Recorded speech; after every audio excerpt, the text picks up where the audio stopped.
Have you ever found yourself giving and giving, only to realize that some people never truly appreciate it? As we get older, we tend to become more generous with our time, advice, and even our money. But here is a hard truth you need to hear. Not everyone deserves your kindness.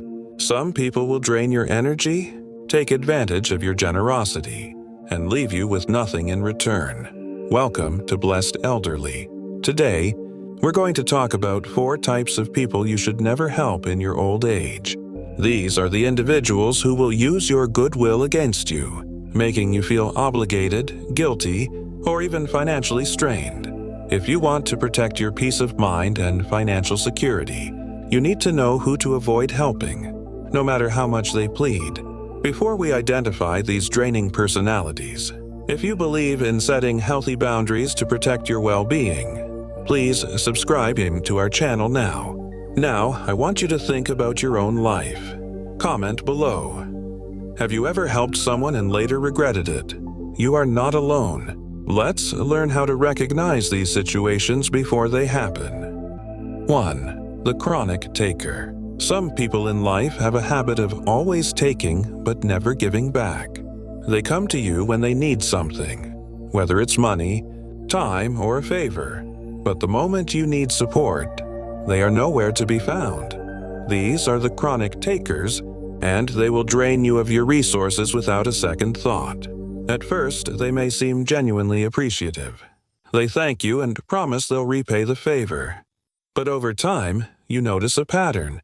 They never offer to help you in return, and they never check in on you unless they need something. The biggest mistake older adults make is assuming that helping someone repeatedly will eventually change them. But chronic takers don't operate that way. They see kindness as a weakness to exploit. Your generosity isn't helping them, it's enabling them. The sooner you set boundaries, the sooner you can protect your own well-being. 2. The emotional manipulator. There are people who never ask for help directly. Instead, they make you feel guilty until you offer it yourself. They know exactly how to push your buttons, using guilt or pity to make you feel like you owe them something. These are emotional manipulators, and they can make you feel responsible for their happiness and their failures.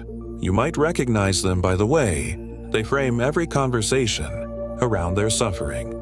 They don't say, "Can you help me?" Instead, they'll sigh and say, "I just don't know what I'm going to do," waiting for you to step in. If you try to say no, they suddenly turn cold or act disappointed.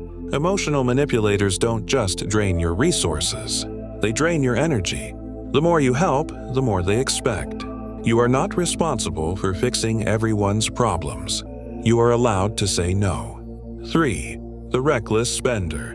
Money can be a sensitive topic, and many older adults feel a responsibility to help loved ones who are struggling financially. But there's a huge difference between helping someone through a tough time and bailing out someone who consistently makes bad financial decisions.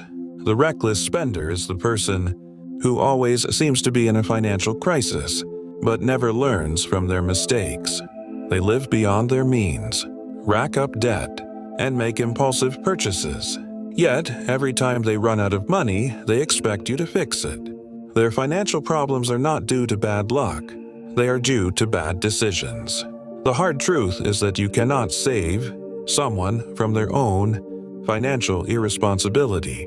Many older adults end up in financial trouble themselves because they prioritize helping others over securing their own future.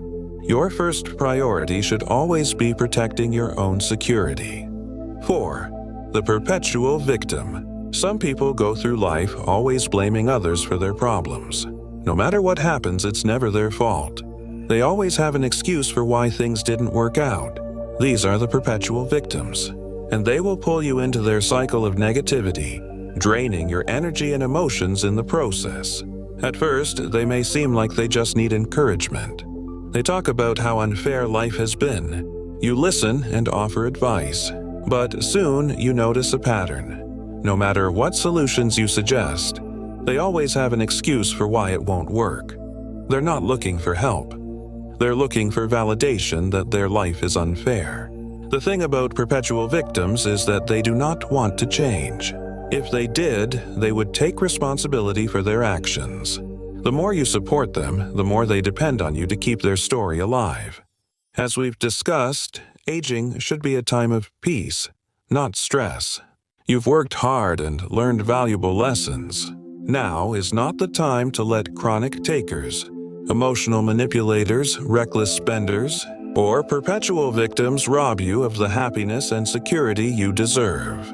Helping others is a sign of a good heart, but not everyone is worthy of your generosity. You are not obligated to fix other people's mistakes.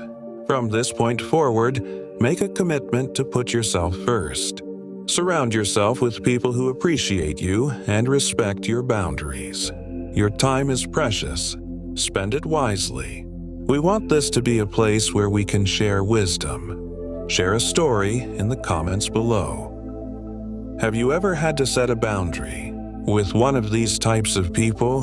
How did it feel? If this video has empowered you to protect your peace, please give it a like, and be sure to subscribe to Blessed Elderly. Thank you for watching.